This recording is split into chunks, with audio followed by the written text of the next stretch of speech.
નમસ્કાર વિદ્યાર્થી મિત્રો, આજના વિડીયોમાં ફરી તમારું સ્વાગત છે। આજે આપણે 8મા ધોરણની અંદર પાઠ પહેલો ભારતમાં યુરોપિયન પ્રજાનું આગમન। વિદ્યાર્થી મિત્રો, આપ સૌને ખબર જ છે કે આપણો ભારત જે દેશ છે એ અંગ્રેજોનો ગુલામ હતો। અંગ્રેજોએ કૂટનીતિ અપનાવી ભારતને પોતાનું ગુલામ બનાવેલું હતું। આ જે યુરોપિયન જે પ્રજા છે એમાં ખાસ કરીને જે અંગ્રેજો કે જેમણે ભારતને ગુલામ બનાવીને લગભગ 150 થી પણ વધુ વર્ષ ભારતને ગુલામીમાં રાખેલા હતા। વિદ્યાર્થી મિત્રો, બીજી વસ્તુ કે પ્રાચીન સમયથી ભારત સમગ્ર વિશ્વમાં તમે જોવા જાઓ તો આપણો જે દેશ છે એ આપણો દેશ સમગ્ર વિશ્વમાં અગ્રીમ એટલે કે સૌથી આગળની હરોળમાં આવનારો દેશ હતો। કારણ કે ભારત દેશ એટલો બધો સુખી અને સમૃદ્ધ હતો। તેની સંસ્કૃતિ પણ પ્રાચીન સંસ્કૃતિ હતી। ભારત દેશ સુખી અને સમૃદ્ધ હોવાના કારણે જ સમગ્ર વિશ્વમાં ભારતને સોને કી ચિડિયા તરીકે ઓળખવામાં આવતો હતો। સમગ્ર વિશ્વમાં ભારતની તમામ પ્રકારની ચીજવસ્તુની બોલબાલાઓ હતી। સમગ્ર વિશ્વમાં ભારતની દરેક ચીજવસ્તુનો ડંકો વાગતો હતો। ભારતની આ પ્રકારની સમૃદ્ધિથી આકર્ષાઈને આ યુરોપિયન પ્રજા ભારતમાં વેપાર કરવા માટે આવી। તો વિદ્યાર્થી મિત્રો, આજે આપણે ભણીશું કે ભારતમાં યુરોપિયન પ્રજાનું આગમન શા માટે થયું। તો અહીં પૂછ કે ભાઈ આગળના ધોરણમાં આપણે શીખી ગયા કે વર્ષો અગાઉ આપણો દેશ દુનિયામાં અગ્રીમ હરોળમાં હતો। વિશ્વમાં આપણા દેશનું અનોખું મહત્વ હતું। દેશ પરદેશના લોકો આપણી સમૃદ્ધિ અને સંસ્કૃતિથી પ્રભાવિત થઈ રહ્યા હતા। આમ વિશ્વના ઘણા લોકો આપણા દેશમાં વેપાર કરવા અને ધન કમાવા આતુર હતા। ભારત દેશની વાત કરવામાં આવે તો આપણો દેશ દુનિયામાં અગ્રીમ હરોળમાં હતો। ખાસ કરીને આફ્રિકા ખંડ, યુરોપના ખંડો જેવા દેશોની અંદર ભારતનો મોટા પાયા પર વેપાર થતો હતો। એ વેપાર કરવાના કારણે ભારત સુખી અને સમૃદ્ધ દેશ હતો। એટલે તો ભારતને સોને કી ચિડિયા તરીકે ઓળખવામાં આવતો હતો। સાથે સાથે તમે જોવા જાઓ કે ભાઈ આપણો ભારત જે દેશ છે, ભારત જેવા દેશની સમૃદ્ધિ અને ભારત દેશની જે સંસ્કૃતિ હતી, આ પરદેશના લોકો શું થયા હતા? પ્રભાવિત થયા હતા। પરદેશના લોકો ભારતમાં આવવાનું જે કારણ હતું એનું સૌથી મોટું કારણ કયું હતું કે આ પરદેશના લોકો આપણા ભારત દેશની સમૃદ્ધિ અને સંસ્કૃતિથી શું થઈ ગયા હતા? પ્રભાવિત થયા હતા। સાથે સાથે વિશ્વમાં આપણા દેશનું અનોખું મહત્વ હતું। તેવા સંજોગોમાં તમે જોવા જાઓ કે ભાઈ આ દેશ પરદેશના લોકો આપણી સુખ, સમૃદ્ધિ અને સંસ્કૃતિથી પ્રભાવિત થયા હતા। પરિણામ સંજોગોમાં વિશ્વના એવા ઘણા દેશો હતા કે જે દેશના લોકો ભારતની સાથે વેપાર કરવા માટે શું હતા? આતુર હતા। ભારતની સુખ સમૃદ્ધિનું સૌથી મોટું કારણ કયું હતું? વેપાર। અને આ વેપાર કરવા જો ભારત જેવા દેશની સાથે વેપાર કરવામાં આવે તો પોતાના દેશને પણ સુખી અને સમૃદ્ધ બનાવી શકાય। એવા આશયથી વિદેશના લોકો, પરદેશના લોકો ભારત સાથે વેપાર કરવા માટે શું હતા? આતુર હતા। હવે શું કે જો કે આ અગાઉ પણ જમીન માર્ગે અહીં વિદેશી વેપારીઓ વાયવ્ય સરહદેથી આવતા અને વેપાર કરતા હતા। જમીન માર્ગે આરબ વેપારીઓ વર્ષોથી વેપાર ખેડતા, પરંતુ પરિસ્થિતિ બદલાઈ ત્યારે જમીન માર્ગે વેપાર અટકી પડ્યો, જેથી યુરોપિયન દેશોમાં ભારતની ચીજવસ્તુઓ જેવી કે રેશમ, સુતરાઉ કાપડ, મલમલ, મરી મસાલા, તેજાના વગેરેની માંગ વધી ગઈ। આ પરિસ્થિતિઓનો લાભ લેવા યુરોપના મોટા ભાગના દેશોએ ભારત પહોંચવાના જળમાર્ગ શોધી કાઢવાની યોજનાઓ શું કરી અમલમાં મૂકી. વિદ્યાર્થી મિત્રો, વારંવાર પ્રશ્ન પૂછાય કે ભાઈ યુરોપિયન પ્રજાને ભારત તરફ આવવાનો નવો જળમાર્ગ શોધવાની ફરજ કેમ પડી? તો જવાબ વિદ્યાર્થી મિત્રો યાદ રાખજો કે ભાઈ તમે જોવા જાઓ કે ભારત એક વેપારી દેશ રહ્યો છે, જેમાં જમીન માર્ગેથી ખાસ કરીને વિદેશી વેપારીઓ ભારત સાથે શું કરતા હતા? વેપાર કરતા હતા. એમાંય તમે જોવા જાઓ કે ખાસ કરીને આ જે વિદેશીઓ હતા એ ભારતની વાયવ્ય સરહદ, આપણા ભારતના જે 4 ખૂણા છે બરાબર, ઉત્તર, દક્ષિણ, પૂર્વ અને પશ્ચિમ, તો આ જે ખૂણો છે એ કયો ખૂણો છે? વાયવ્ય. 4 દિશાની વચ્ચે જે 4 ખૂણા પડે છે કયા? વાયવ્ય. હવે તેવા સંજોગોમાં તમે જોવા જાઓ, આ વાયવ્ય, આ ઈશાન, આ અગ્નિ અને આ નૈઋત્ય, તો વાયવ્ય સરહદ પરથી આ વિદેશી વેપારીઓ જમીન માર્ગે ભારત સાથે શું કરતા હતા? વેપાર. જેમાં ખાસ કરીને તમે જોવા જાઓ તો કે આરબ દેશના જે વેપારીઓ હતા એ આરબ દેશના વેપારીઓ જમીન માર્ગે ભારત સાથે શું કરતા હતા? વેપાર કરતા હતા. બીજી વાત તમે જોવા જાઓ કે ભાઈ હવે પરિસ્થિતિ શું થઈ ગઈ? બદલાઈ ગઈ કે આ જે યુરોપિયન જે પ્રજા છે, યુરોપના જે દેશો છે, એ દેશો સાથે ભારત જે વેપાર કરતું હતું એનું મુખ્ય જે બંદર હતું એ બંદરનું નામ હતું શું? ઇસ્તાંબુલ. એટલે કે એને કોન્સ્ટાન્ટિનોપલ નામથી પણ શું કરવામાં આવે છે? ઓળખવામાં આવે છે. હવે યુરોપના જે દેશોમાં છે એ યુરોપના દેશોમાં ભારતની મોટા ભાગની ચીજવસ્તુની ખૂબ જ માંગ હતી. એટલે આ વિદેશીઓ ખાસ કરીને જળમાર્ગ અને જમીન માર્ગે મોટા ભાગે વેપાર કરતા હતા. મોટા મોટા જહાજો લઈને જહાજની અંદર ચીજવસ્તુઓ ભરીને પોતાના દેશમાં જતા અને ત્યાં વેપાર કરતા અને પોતે સુખી અને સમૃદ્ધ બનતા હતા. તો આપણે જોઈએ કે ભારતની કઈ ચીજવસ્તુઓની માંગ યુરોપના દેશોમાં ખૂબ વધારે હતી.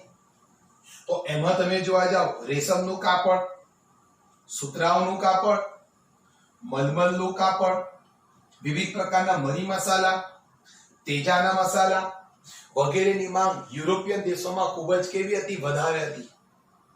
એમાંય તમે જોવા જાઓ આ તમામ પ્રકારના કાપડની અંદર જે મલમલનું વિદ્યાર્થી મિત્રો જે કાપડ હતું એ વર્તમાન સમયનું બાંગ્લાદેશ અને તેની રાજધાની કઈ? ઢાકા. આ બાંગ્લાદેશ એક સમયે ભારતનો ભાગ હતો, પાકિસ્તાન પણ ભારતનો ભાગ હતો અને બાંગ્લાદેશમાં ઢાકાના જે કારીગરો હતા એ મલમલનું કાપડનું વણાટ કરતા હતા.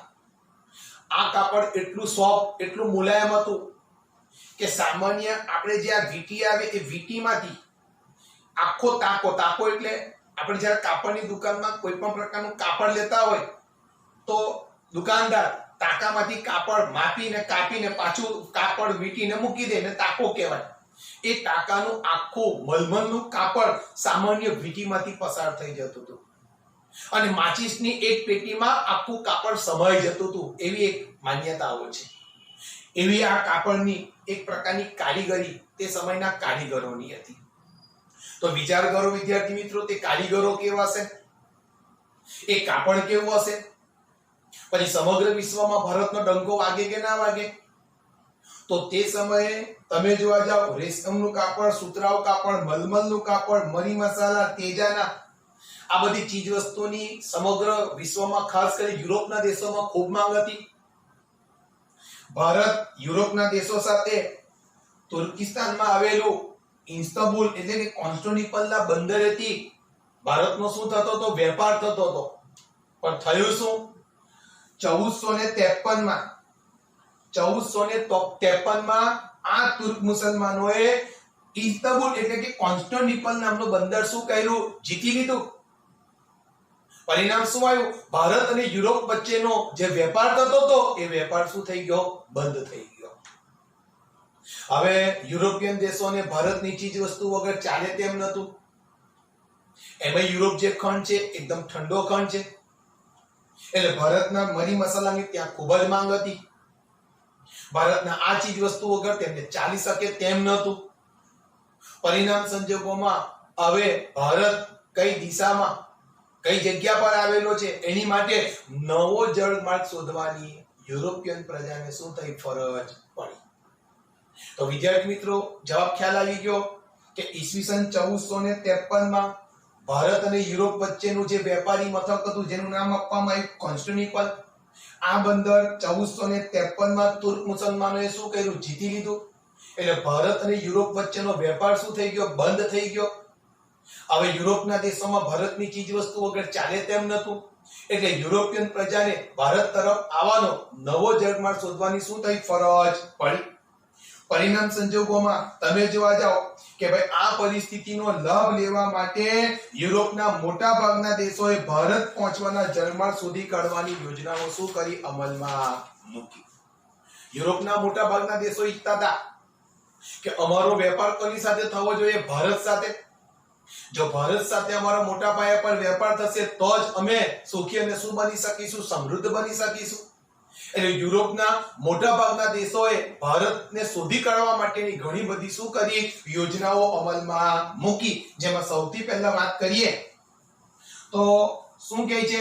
તો કે ભાઈ સમય જતા યુરોપના અન્ય દેશોના સાહસિક સાગરખેડુઓ ભારત આવવાનો જળમાર્ગ શોધી કાઢવા માટેની શું કરી? શરૂઆત કરી.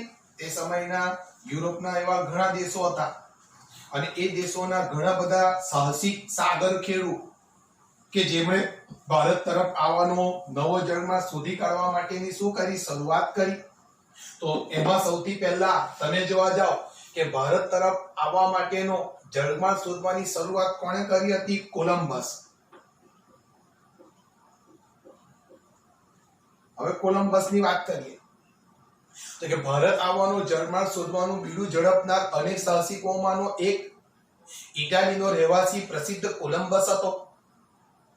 તે માનતો કે પૂર્વમાં જવા માટે પશ્ચિમ બાજુથી પણ જઈ શકાય. આમ સાથી વિચાર્યું હશે તે વિચારો. કોલંબસ ભારત આવવા નીકળ્યો હતો પરંતુ તે આકસ્મિક રીતે અમેરિકા જઈ ચડ્યો અને તે જીવ્યો ત્યાં સુધી તે પોતાને હિન્દુસ્તાનનો શોધક માનતો રહ્યો. આજે પણ અમેરિકાના મૂળ વતનીઓને રેડ ઇન્ડિયન અને તેના કિનારાના ટાપુઓને વેસ્ટ ઇન્ડિઝ કહેવામાં આવે છે. વિદ્યાર્થી મિત્રો, ભારત તરફ નવો જળમાર્ગ શોધવાની શરૂઆત કરનાર કોણ હતો? કોલંબસ. કોલંબસની વાત કરવામાં આવે તો તે એક સાગરખેડુ હતો, સાહસિક હતો અને ખાસ કરીને એ ઇટાલીનો હતો. કઈનો હતો? ઇટાલીનો. ઇટાલીના રાજાની પ્રેરણા અને આર્થિક મદદના કારણે આ કોલંબસ ભારત તરફ નવો જળમાર્ગ શોધવા માટે નીકળી ચડ્યો. પરંતુ તમે જોવા જાઓ કે ભાઈ એ ભારત શોધવા માટે નીકળ્યો ખરો, પણ આકસ્મિક રીતે એણે એક નવા જ ખંડની શું કરી હતી? શોધ. જેને પાછળથી શું નામ આપવામાં આવ્યું? અમેરિકા. પણ જ્યાર સુધી કોલંબસ જીવ્યો અને જ્યાં સુધી તે મૃત્યુ ન પામ્યો ત્યાર સુધી તેને તો એવું જ હતું કે મેં જે ખંડ શોધ્યો છે એ ખંડ બીજું કઈ નહીં પણ કયો છે? ભારત છે. જીવ્યો જાગ્યો ત્યાર સુધી એના મનમાં તેવું જ હતું કે મેં ભારતની શોધ કરી નાખી. પરંતુ તમે જોવા જાઓ કે ભાઈ આ કોલંબસે જે નવો પ્રદેશ શોધેલો હતો એ નવો પ્રદેશ ભારત ન હતો, પણ એ ભારત શોધવામાં આકસ્મિક રીતે એને એક નવા પ્રદેશની શું કરી હતી? શોધ કરી હતી. પણ તેને તો મનમાં એવું જ હતું કે મેં હિન્દુસ્તાનને શું કર્યું છે? શોધી નાખ્યું છે. હિન્દુસ્તાનનો હું પોતે કોણ છું? શોધક. પણ પાછળથી આવેલા અમેરિગો વેસ્પુચી કે જે અમેરિગો વેસ્પુચી આ ખંડના છેક સુધી જનાર સૌપ્રથમ હતો અને એણે સિદ્ધ કર્યું, સાબિત કર્યું કે ભાઈ કોલંબસે શોધેલો ખંડ એ ભારત નથી પણ એક તેણે નવા પ્રદેશની શોધ કરી હતી. પરિણામ અમેરિકો વેસ્પુચીના નામ પરથી આ ખંડનું નામ પડ્યું શું? અમેરિકા. આજે પણ તમે જોવા જાઓ કે આજે પણ અમેરિકાના જે મૂળ વતનીઓ છે, આ જે મૂળ વતનીઓ છે કયા નામથી ઓળખાય છે? Red Indian. અને તેના કિનારાના જે ટાપુઓ છે એ ટાપુઓ તમે જોવા જાઓ તો વેસ્ટ ઇન્ડિઝ તરીકે શું થાય છે, ઓળખાય છે. તો આ તો સૌથી પહેલા કોણ, કોલંબસ. હજુ પણ ભારત તો શોધાયું નથી જ. એ મનમાં ભલે માનતો રહ્યો કે મેં ભારત શોધી કાઢ્યું, પણ એણે એક નવા પ્રદેશની શોધ કરી. હવે વાત કરીએ તો કોણ આવ્યો, તો કે ભાઈ વાસ્કો દ ગામા. બીજો એક સાગર ખેડુ જેનું નામ હતું વાસ્કો દ ગામા. ધ્યાનથી સાંભળજો. ભારત આવવાનો જળમાર્ગ શોધવામાં સફળતા મેળવનાર પોર્ટુગલ દેશનો રહેવાસી વાસ્કો દ ગામા હતો. તેનું જહાજ આફ્રિકાની દક્ષિણે કેપ ઓફ ગુડ હોપ ફરતું ચક્કર લગાવી હિન્દ મહાસાગરમાં થઈ 22મી મે 1498 દિવસે કાલિકટ બંદરે આવ્યું. તે વખતે કાલિકટનો રાજા જામોરીન હતો. તેણે પણ આ પોર્ટુગીઝ લોકોને વેપાર કરવાની છૂટ આપી. ઈસવીસન 1500 માં પોર્ટુગીઝોએ વેપાર કરવા માટે કાલિકટમાં કોઠી સ્થાપી. તેના ફરતે કિલ્લેબંધી બાંધી અને અલ્બુકર્ક નામના એક સેનાપતિને તેનો રક્ષક નિમ્યો. આમ અલ્બુકર્કે ઉત્તર તરફ આગળ વધીને ઈસવીસન 1506 માં ગોવા જીતી લીધું. 100 વર્ષમાં પોર્ટુગીઝો મેંગ્લોર, કોચીન, લંકા, દીવ, ગોવા અને મુંબઈનો બેટ તેમના નિયંત્રણમાં લાવ્યા. વિદ્યાર્થી મિત્રો, આપણે વાત કરીએ વાસ્કો દ ગામા. આ વાસ્કો દ ગામા જેમ કોલંબસ ઇટાલીનો રહેવાસી હતો, એમ વાસ્કો દ ગામાની વાત કરવામાં આવે તો તે પોતે પોર્ટુગલનો નિવાસી હતો. પોર્ટુગલના જે રાજા હતા, એમની આર્થિક મદદ, તેમની પ્રેરણા અને તેમના પ્રોત્સાહનથી વાસ્કો દ ગામા ભારત તરફ આવવાનો નવો જળમાર્ગ શોધવા માટે નીકળ્યો હતો. આ પહેલા તમે જો બાર્થોલોમ્યુ ડાયઝે કેપ ઓફ ગુડ હોપ નામની આફ્રિકાની આખી ભૂસીર શોધી કાઢી હતી, જે ખાસ કરીને પૂર્વથી લઈને દક્ષિણ આફ્રિકા સુધીના દેશોને એક જોડતો શું હતો, ભાગ હતો. હવે તેવા સંજોગોમાં વાસ્કો દ ગામા જ્યારે ભારત તરફ નવો જળમાર્ગ શોધવા માટે નીકળ્યો તો એ પોતાની સાથે 3 થી 4 જહાજ લઈને નીકળેલો હતો. આ 3 જહાજના જે નામ હતા એમાં એક પીટો, મારિયા, પિન્ટો, એવા 2 થી 3 નામ હતા. આ 3 થી 4 જેટલા જહાજો લઈને વાસ્કો દ ગામા ભારત તરફ નવો જળમાર્ગ શોધવા માટે નીકળ્યો. એ આફ્રિકાની કેપ ઓફ ગુડ હોપ નામની ભૂસીરથી થઈને ભારતના દક્ષિણની અંદર આવેલા કાલિકટ ખાતે તે શું થયો, પહોંચ્યો. પણ યાદ રાખજો કે ભાઈ આ વાસ્કો દ ગામાને પણ ભારત તરફ પહોંચવા માટે ભારતના એક ખલાસીએ તેને શું કરી હતી, મદદ કરી હતી. જો કદાચ આ ખલાસીએ વાસ્કો દ ગામાને મદદ ન કરી હોત તો કદાચ વાસ્કો દ ગામા ભારત શોધી શક્યો ન હોત. પરિણામ સંજોગોમાં વાસ્કો દ ગામાની વાત કરવામાં આવે તો 22મી મે 1498 ના રોજ તમે જોવા જાઓ એનું બંદર કાલિકટ પહોંચ્યું. તે સમયે કાલિકટનો જે રાજા હતો એનું નામ શું હતું, જામોરી. આ જામોરી નામના જે રાજા હતા એમણે પોર્ટુગીઝ લોકોને વેપાર કરવાની શું કરી, છૂટ આપી. એવા સંજોગોમાં ઈસવીસન 1500 માં પોર્ટુગીઝોએ વેપાર કરવા માટે કાલિકટમાં એક કોઠી સ્થાપી. કોઠી એટલે વેપાર કરવા માટેનું એક સ્થળ. અને એની ચારે બાજુ તમે જોવા જાઓ તો શું કરી, કિલ્લેબંધી કરી, જેથી કરીને કોઈ કોઠી પર હુમલો કરી તેની લૂંટફાટ ન કરે. અને તેનો જે સેનાપતિ હતો એનું નામ હતું શું, તો કે ભાઈ અલ્બુકર્ક. આ અલ્બુકર્ક નામનો જે સેનાપતિ હતો એને આ શું કરવામાં આવ્યો, કોઠીનો રક્ષક નિમવામાં આવ્યો. એટલે અલ્બુકર્કે શું કર્યું કે વેપારી કરતા એને ઉત્તર તરફ આગળ વધ્યો અને 1506 માં એને ગોવા શું કર્યું, જીતી લીધું.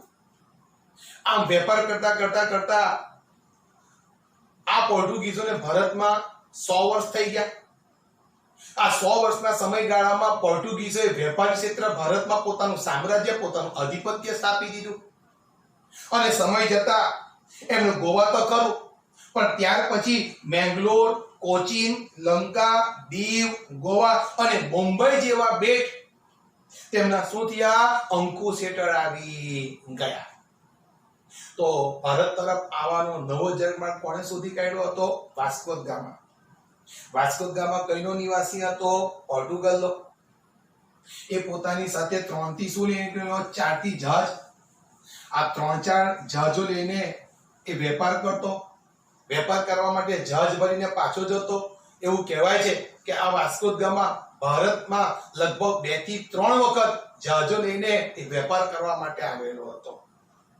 તેવા સંજોગોમાં હવે વાત કરીએ કે વેરી મોસ્ટ આઈએમપી ક્વેશ્ચન કે ભાઈ પોર્ટુગીઝ સત્તાનો અંત કેવી રીતે આવ્યો? તો ધ્યાનથી સાંભળજો. આ પણ વેરી મોસ્ટ આઈએમપી ક્વેશ્ચન છે કે આ પોર્ટુગીઝ વેપારીઓ હતા. એમણે ભારતમાં 100 વર્ષની અંદર વેપાર ક્ષેત્રે પોતાનું સામ્રાજ્ય સ્થાપી દીધું. તો પછી આમની સત્તાનો અંત કેવી રીતે આવ્યો અને શા માટે? ધ્યાનથી સાંભળજો. 17મી સદીની શરૂઆતમાં પોર્ટુગીઝનો વેપાર બંગાળ તરફ વધવા લાગ્યો. આ સમયે મુગલ બાદશાહ શાહજહાં દિલ્હીની ગાદી પર હતો. બંગાળમાં તેના જે સુબાઓ હતા કે જેમણે પોર્ટુગીઝોના વર્તન સામે શાહજહાંને ફરિયાદ કરી. પરિણામે શાહજહાંના ફરમાન એટલે કે આદેશથી તેની હુગલીની કોઠી તોડી પાડવામાં આવી. એના વહાણો સળગાવી નાખવામાં આવ્યા. આમ પોર્ટુગીઝ સત્તાનો અંત આવ્યો અને પોર્ટુગીઝોની સત્તા ફક્ત દીવ, દમણ અને ગોવા પૂરતી કેવી રહી? મર્યાદિત રહી. હવે તમે જુઓ કે 17મી સદીની શરૂઆતમાં આ પોર્ટુગીઝો વેપાર કરતા કરતા કઈ તરફ ગયા? બંગાળ. એટલે બંગાળ તરફ તેમનો વેપાર વધવા લાગ્યો. એ સમયે તમે ભારતમાં મુગલ બાદશાહ કોણ હતો? કે તે સમયે ભારતમાં મુગલ બાદશાહ કોણ હતા? શાહજહાં. એટલે શાહજહાંના જે સુબાઓ હતા, જે શાહજહાં હતી, અલગ અલગ પ્રદેશોના શું કરતા હતા? કરવેરાઓ ઉઘરાવતા, મહેસૂલ ઉઘરાવતા હતા, જે તે પ્રદેશનું વહીવટ કરતા હતા. એટલે આ સુબાઓએ શાહજહાંને ફરિયાદ કરી. કોના વિશે? પોર્ટુગીઝોના વર્તન વિશે. કે ભાઈ પોર્ટુગીઝો આવા છે, પ્રદેશો પડાવી લે છે, વેપારમાં પોતાનું સામ્રાજ્ય સ્થાપી રહ્યા છે. એટલે શાહજહાંએ શું કર્યું? કે ભાઈ ફરમાન કર્યું, આદેશ જાહેર કર્યો કે ભાઈ પોર્ટુગીઝોની જેટલી પણ કોઠી છે, વેપારી મથકો છે, એને શું કરો? તોડી નાખો.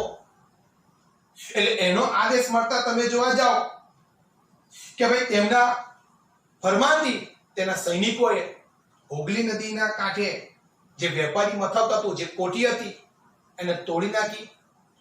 એમના જે કંઈ પણ વાહન હતા સળગાવી નાખ્યા. પરિણામ સંજોગોમાં પોર્ટુગીઝ સત્તાનો શું આવી ગયો? અંત આવી ગયો. હવે પોર્ટુગીઝો પાસે માત્ર ને માત્ર કઈ જગ્યા પર? તો કે ભાઈ દીવ, બીજી વાત કરીએ દમણ, અને ત્રીજી વાત કરીએ ગોવા. આ 3 શહેરોમાં જ તમે જોવા જાઓ એમની શું રહી? સત્તા રહી. બાકી બધી સત્તાનો એમનો શું આવી ગયો? અંત આવી ગયો. તો પોર્ટુગીઝ સત્તાનો અંત કેવી રીતે આવ્યો? વિદ્યાર્થી મિત્રો ખબર પડે છે ને? હવે આપણે વાત કરીએ કે ભારતમાં ડચ લોકો. આ ડચ લોકો ભારતમાં કેવી રીતે આવ્યા? તો કે પોર્ટુગીઝોના આગમન પછીના 100 વર્ષે લગભગ 16મી સદીના અંત ભાગમાં હોલેન્ડ, જે હાલનું નેધરલેન્ડના રહેવાસી ડચ લોકો વેપાર અર્થે આવ્યા હતા. સૌપ્રથમ પુલિકાટ અને મદ્રાસ, હાલનું ચેન્નઈમાં તેમણે કોઠીઓ સ્થાપી. 1663માં આગ્રામાં પણ તેમણે કોઠીઓ સ્થાપી. દરમિયાન અંગ્રેજો પણ ભારતમાં આવી પહોંચ્યા અને ડચ લોકો અંગ્રેજો સામે સ્પર્ધામાં ટકી શક્યા નહીં. પોર્ટુગીઝોના વેપારથી આકર્ષાઈને તમે જોવા જાઓ કે લગભગ 16મી સદીના અંતભાગમાં કોણ આવ્યા હતા? ડચ લોકો. આ ડચ લોકો હોલેન્ડ, જે હોલેન્ડ હાલમાં કયા નામથી ઓળખાય છે? નેધરલેન્ડ. અને આ લોકોએ ભારતમાં આવી વેપારી મથકો સ્થાપ્યા, જેમાં સૌથી પહેલા પુલિકાટ અને મદ્રાસ, જે હાલનું ચેન્નઈ.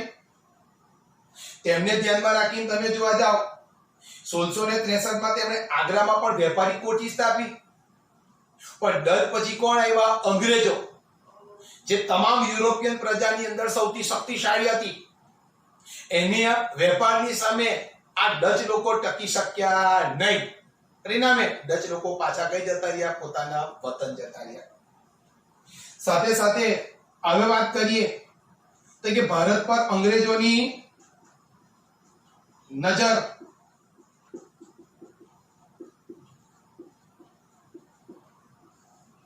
કે હવે તમને બધાને જ ખબર છે કે અંગ્રેજોની નજર કઈ હતી? સમગ્ર ભારત ઉપર. તે ભારતને પોતાનું ગુલામ બનાવવા માંગતું હતું ને ભારતના ભોગે તે પોતાના દેશને સમૃદ્ધ બનાવવા માંગતું હતું. ઈસવીસન 1600 માં ઇંગ્લેન્ડની રાણી એલિઝાબેથના સમયમાં બ્રિટિશ ઈસ્ટ ઇન્ડિયા કંપનીની સ્થાપના થઈ અને હિન્દુસ્તાન સાથે વેપાર કરી ધનવાન થવાની ઈચ્છા રાખનાર વેપારીઓની આ કંપની હતી. ઈસવીસન 1608 માં પહેલું અંગ્રેજ વહાણ હિન્દુસ્તાનમાં સુરત બંદરે પહોંચ્યું. હિન્દુસ્તાનની ધરતી પર પગ મૂકનાર પ્રથમ અંગ્રેજ હોકિન્સ આ વહાણનો કપ્તાન હતો. તે જહાંગીરને મળ્યો અને સુરતમાં વેપાર કરવાની પરવાનગી મેળવી લીધી. ત્યાર પછી દિલ્હીની સત્તા શાહજહાં પાસે આવી અને શાહજહાએ અંગ્રેજોને બંગાળમાં વેપાર કરવાની શું કરી હતી? છૂટ આપી હતી. વિદ્યાર્થી મિત્રો કે ભાઈ હવે સમગ્ર ભારત ઉપર અંગ્રેજોની નજર હતી એટલે ભારત સાથે વેપાર કરવા માટે ઈસવીસન 1600 માં એલિઝાબેથ ના સમયની અંદર તમે જોવા જાઓ એક બ્રિટિશ ઈસ્ટ ઇન્ડિયા કંપનીની શું કરવામાં આવી? સ્થાપના થઈ. આ બ્રિટિશ ઈસ્ટ ઇન્ડિયા જે કંપની હતી એ હિન્દુસ્તાન સાથે વેપાર કરી એમની ધનવાન થવાની શું હતી? ઈચ્છા રાખનાર કંપની હતી. એમને ભારત સાથે વેપાર કરીને પોતાની કંપનીને પોતાના દેશને શું કરવાના માંગતા હતા? સમૃદ્ધ કરવા માંગતા હતા. હવે તેવા સંજોગોમાં અંગ્રેજોનું સૌપ્રથમ વહાણ 1608 માં સુરત બંદર આવ્યું જેનો કેપ્ટન કોણ હતો? હોકિન્સ. પરંતુ તે સમયે તમે જોવા જાઓ કે ભાઈ તે સમયે મુગલ બાદશાહ જહાંગીર હતો. હવે જ્યારે અંગ્રેજો ભારતમાં વેપાર કરવા માટે આવ્યા તો અંગ્રેજોની સાથે સાથે ખાસ કરીને તમે જોવા જાઓ પોર્ટુગીઝો હતા, ડચ લોકો પણ હતા, એમનું આધિપત્ય હતું. તો તેવા સંજોગોમાં આ લોકોના વિરોધના કારણે અંગ્રેજોને તે સમયે વેપાર કરવાની છૂટ ન મળી. ફરીથી સર ટોમસ રો 1613 માં પોતાનું વાહન લઈને ગયા એવો સુરત બંદરે. તે સમયે તમે જોવા જાઓ તો કે શાહજહાં મુગલ બાદશાહ હતો અને આ શાહજહાએ અંગ્રેજોને ભારતમાં બંગાળમાં વેપાર કરવાની શું કરી? છૂટ આપી. આ વિદ્યાર્થી મિત્રો તમે જુઓ કે ભારતમાં જે કંઈ પણ યુરોપિયન પ્રજા આવી એ પછી પોર્ટુગીઝો હોય, ડચ લોકો હોય, અંગ્રેજો હોય કે પછી છેલ્લે આવનાર ફ્રેન્ચ, આ બધા જ ભારતમાં શાની માટે આવેલા? વેપાર. પણ વેપાર કરતા એમણે ભારતના ઘણા બધા પ્રદેશો ઉપર પોતાનું આધિપત્ય, પોતાની સત્તા પ્રસ્થાપિત કરી અને એમાં અંગ્રેજો તો સમગ્ર ભારતને પોતાનું શું બનાવી દીધું? ગુલામ. તો હવે આપણે વાત કરીએ ફ્રેન્ચો કે ભાઈ આ ફ્રેન્ચ લોકોની વાત કરવામાં આવે તો ફ્રેન્ચોએ ફ્રેન્ચ ઈસ્ટ ઇન્ડિયા નામની કંપની સ્થાપના ઈસવીસન 1664 માં સ્થાપી હતી. તેમણે સુરત, મછલીપટ્ટમ અને પોંડિચેરીમાં કોઠીઓ સ્થાપી. ફ્રેન્ચોની કંપનીનો જે વડો હતો જેનું નામ હતું દુપ્લે, જેને ભારતમાં યુરોપિયન સત્તા વિસ્તાર કરવાની ઈચ્છા થઈ. આમ યુરોપિયન પ્રજામાં અંગ્રેજો અને ફ્રેન્ચો બે બળવાન કંપનીઓ એકબીજાની હરીફાઈ કરતી હતી. આમાં ઘણી તકરારો અને લડાઈઓ થઈ જેમાં છેવટે અંગ્રેજો શું થયા? સફળ થયા. જેવી રીતે 1600ની સદીમાં અંગ્રેજોએ ભારત સાથે વેપાર કરવા માટે બ્રિટિશ ઈસ્ટ ઇન્ડિયા કંપનીની સ્થાપના કરી, એવી જ રીતે ભારત સાથે વેપાર કરીને પોતાના દેશને સમૃદ્ધ બનાવવા માટે ફ્રેન્ચોએ 1664 માં ફ્રેન્ચ ઈસ્ટ ઇન્ડિયા કંપનીની સ્થાપના કરી જેનો વડો કોણ હતો? દુપ્લે હતો. એની ઈચ્છા હતી કે ભારતમાં યુરોપિયન સત્તાનો શું થાય? વિસ્તાર થાય. સાથે સાથે યુરોપિયન પ્રજાની અંદર તમે જોવા જાઓ તો તે સમયે અંગ્રેજો અને ફ્રેન્ચો બંને બળવાન પ્રજા હતી. આ બંનેએ ભારત ઉપર પોતાનું આધિપત્ય સ્થાપવા માટે, વેપારી સામ્રાજ્ય પ્રસ્થાપિત કરવા માટે એમની વચ્ચે સત્તા સંઘર્ષ ખેલાયો. એમાં છેવટે જીત કોની થઈ? અંગ્રેજોની થઈ. સત્તા સંઘર્ષ માટે ખેલાયેલો જે જંગ હતો એ જંગની અંદર, એ લડાઈની અંદર અંગ્રેજો શું બન્યા? સફળ બન્યા. તો વિદ્યાર્થી મિત્રો યુરોપિયન પ્રજા ભારતમાં કેવી રીતે આવી? કઈ કઈ પ્રજા પહેલી આવી? પહેલી પ્રજા યુરોપિયનમાં કઈ? પોર્ટુગીઝ. છેલ્લી કઈ આવી? ફ્રેન્ચો. આ યુરોપિયન પ્રજા ભારત ઉપર પોતાનું આધિપત્ય, વેપારી સામ્રાજ્ય પ્રસ્થાપિત કરવા માટે એમની વચ્ચે જે સત્તા સંઘર્ષ ખેલાયો, એમાં છેવટે જીત કોની થઈ હતી? અંગ્રેજોની થઈ. તો હવેના ટોપિકની અંદર આપણે ચર્ચા કરીશું બંગાળમાં અંગ્રેજોનો વેપાર કેવી રીતે થયો, અને પ્લાસીનું યુદ્ધ અને બક્સરની લડાઈ વિશે પણ આપણે ચર્ચા કરીશું. તો વિદ્યાર્થી મિત્રો, રજા લઉં છું. નમસ્કાર. રેગ્યુલર નિયમિત તમે વિડીયો જોતા રહેજો.